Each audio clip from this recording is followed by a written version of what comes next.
some might say that pageantry is the pastime. That's true. You know what? In the Philippines, we have pageants all over the places. Yes, we have pageants in the barangay, in school, national, local. That's why we really love Miss Universe. It's like it's giving pride and putting the Philippines back on the pedestal. That's why there is an added pressure as a candidate coming from a pageant-loving country. But it's a good pressure. I always look up to our former Miss Universe Philippines. They really did well in the competition.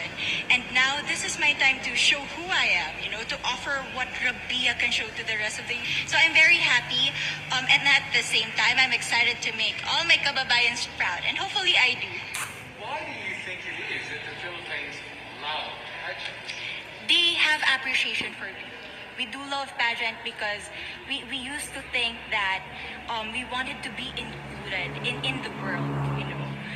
I have to be honest, in the Philippines, my skin color used to be not the standard of beauty. I was obsessed whitening my skin because these are the kinds of beauty queen we see on the mainstream. But things were different now. That's why I'm very proud to be a morena. In the Philippines, we call it morena. It's brown skin girl. And to be able to represent, my color, my identity as a true Filipina. Tell me about your journey to being crowned Miss Philippines. In a world that, in a country I should say, that loves pageants, that must have been a very intense process. Tell me about, your journey to being Miss Philippines. Well, my journey was crazy. You know what? I started to be a dark horse. Nobody noticed me. Nobody knows I was in the competition up until the preliminary and the coronation night. And when I won, I received different comments, of course. There were people who didn't expect me to do well, who think that I cheated. That's why I need to redeem myself in Miss Universe. I really need to do well in this competition. And the thing is, I love pressure. I love criticism. I get better every day with that. You tell me I cannot do that, I turn to you and I'm gonna say that, no, I can do it for myself. Good for you. So how does it feel then to be on the global stage? How do you feel to be here in this moment, right now? It's crazy, but I'm overwhelmed with the support, not just from the Filipino community, but also from Thailand, Latin countries who do appreciate me as a candidate, as a person. It motivates me that I am beautiful. I can offer so much in this world. And when somebody believes in you, it gives you that extra energy to really do well and perform well.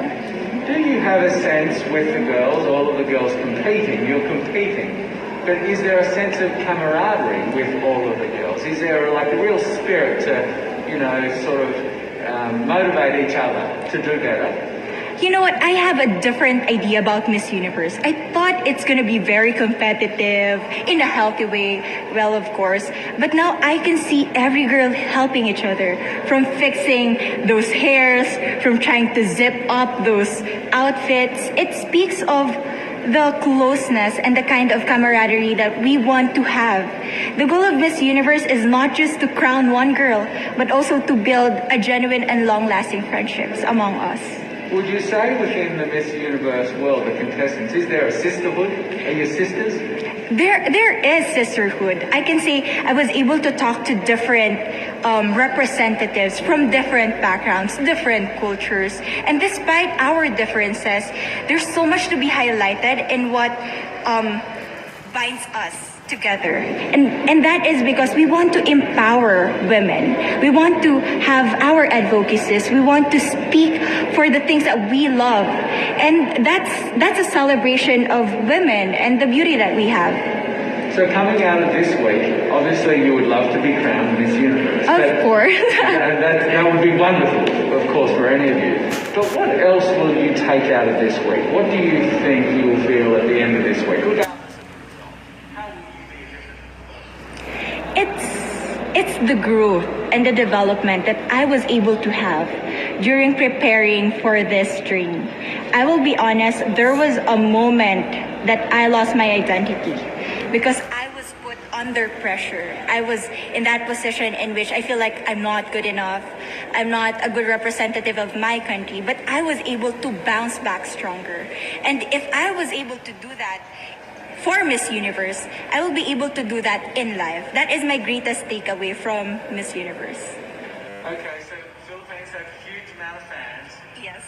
I want you to give us a little bit of a message to the fans here and at home. But send a message. What would you say to all the fans in the Philippines? To all my fans from the Philippines and from all over the world, maraming salamat po. Thank you so much for loving me and for believing in me. It means a lot to somebody who is so naive in this industry, who has no idea how to become a beauty queen on the first day of my journey. But because of your love and support, I was able to be the woman that I am today. And regardless of the result, I may or I may not win the crown, but one thing is for sure, I'm gonna make you all proud.